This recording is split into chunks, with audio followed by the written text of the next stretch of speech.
Lockdown से पहले गीता के घर का नजारा कुछ ऐसा था कि रोहन ऑफिस जाता था और शिविन स्कूल। जिनके घर से जाने के बाद गीता काम खत्म करके बाकी समय आराम करती थी। लेकिन लॉकडाउन के बाद ऑफिस और स्कूल घर में ही खुल गए और इससे गीता का हाल वो तो आपको देखने में ही मजा आएगा। शिविन, ओ शिविन, महाराज उठने के लिए क्या 21 तोपों की सलामी लेंगे? अरे बिस्तर से बाहर निकल, ऑनलाइन क्लास स्टार्ट होने वाली है। अरे तुम भी हद करती हो, स्पीकर की तरह चिल्लाने की क्या जरूरत है? दिख नहीं रहा मेरी कॉन्फ्रेंस चल रही है। अब कैमरा और स्पीकर ऑन कर रहा हूं, मुझे कोई शोर नहीं चाहिए। इस पर जैसे ही रोहन लैपटॉप का कैमरा और स्पीकर ऑन करता है तभी कुकर की सीटी बजती है। करा लो अब इसे चुप। लॉकडाउन नहीं हुआ, मेरी मौत का फरमान जारी हो गया। दोनों बाप बेटे ने नाक में दम किया हुआ है। ऐसा बोलकर गीता वहां से शिविन के कमरे में पहुंच जाती है, जहां शिविन अभी भी सो रहा होता है।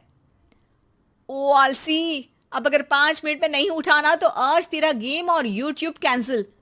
माँ की बात सुनकर शिविन बिना 1 मिनट गंवाए उठ खड़ा होता है।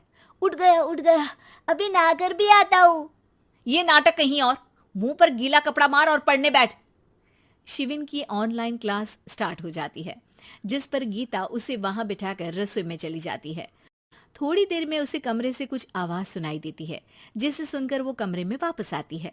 हाय राम, तुझे क्लास अटेंड करने के लिए बोला था, कैमरा ऑफ करके बिस्तर पर नाचने के लिए नहीं बोला था। मम्मी मुझे कुछ समझ नहीं आ रहा, आप बाद में पढ़ा देना ना, वैसे भी अटेंडेंस तो लगी गई है। हाँ हाँ बेटा, जरूर बन जा। तू अभी से हम सबका बाप बन जा। अरे नहीं मतलब कहाँ से लाते हो इतना दिमाग, और पढ़ाई करते हुए ये चला कहाँ जाता है? नाइस क्वेश्चन, दिमाग से पूछकर बता दूंगा।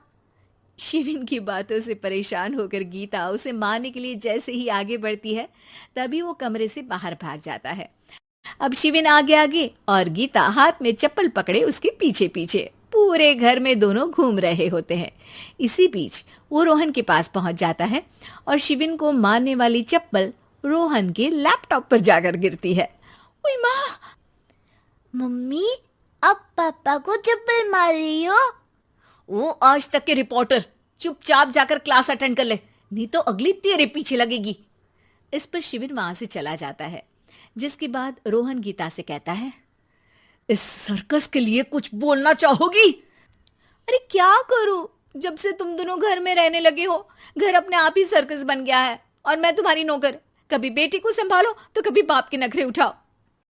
इन्हीं सब उथल पुथल में दिन बीतते रहते हैं, जिसमें हर रोज घर के अंदर कुछ नया सियप्पा खड़ा मिलता है, जो ज्यादातर शिविन और रोहन के ऑनलाइन स्कूल और ऑफिस से रिलेटेड ही होता है। एक सुबह, शिविन चल उठ, आज की क्लास जल्दी है। कैमरा ऑफ करके आप अटेंड कर लो। अरे ऐसे छित्तर पड़ेंगे दादी नानी सब एक साथ याद आ जाएंगी। गीता की लाख मशक्कतों के बाद क्लास तो खत्म हो जाती है, लेकिन उसके बाद शिविन फोन इस्तेमाल करते हुए इंस्टाग्राम रील बनाने लगता है। रसोड़े में कौन था? तुम थी, मैं थी, कौन था? कौन था? हाँ, मैं गरीब हूँ। अरे ओ गरीब के बेटे, आजा, मैं बनाती हूँ तुझे गरीब। मैं बताती हूँ रसोड़े में कौन था। पढ़ाई करने बोलो तो इनकी माँ मर जाती है और ये पागलपंतियां जितनी मर्जी करा लो।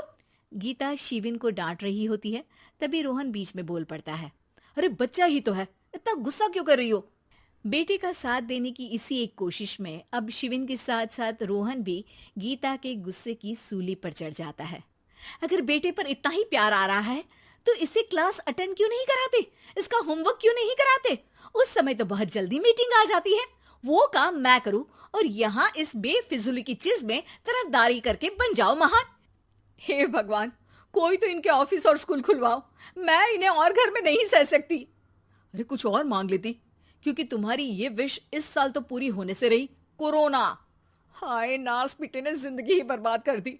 खाए कोई पचाए कोई, कल मुझे चुन चुन कर सबको मेरी बद्दुआ लगेगी। उन्होंने दुनिया का और इन बाप बेटे दोनों ने मेरा जीना मुश्किल कर दिया। गीता वहां से चली जाती है, जिसके बाद रोहन शिविन से कहता है, अरे तुम्हारी मम्मी इतनी भड़की हुई क्यों है? आपकी वजह से पूरा समय घर में रहते हो और उस पर कोई काम कराने की जगह बस ऑर्डर देते रहते हो। अच्छा बेटे, सारा इल्जाम मुझ पर? पूरा दिन तो वो तुम पर ही चिल्लाती है। हाँ, मतलब दोनों का 50-50 है, कुछ करना पड़ेगा। वो कहते ना, make the best out of worst. I have an idea. वैसे तुम्हारी माँ सही कहती है, बहुत जुबान चलाने लगे हो, कम बोला करो।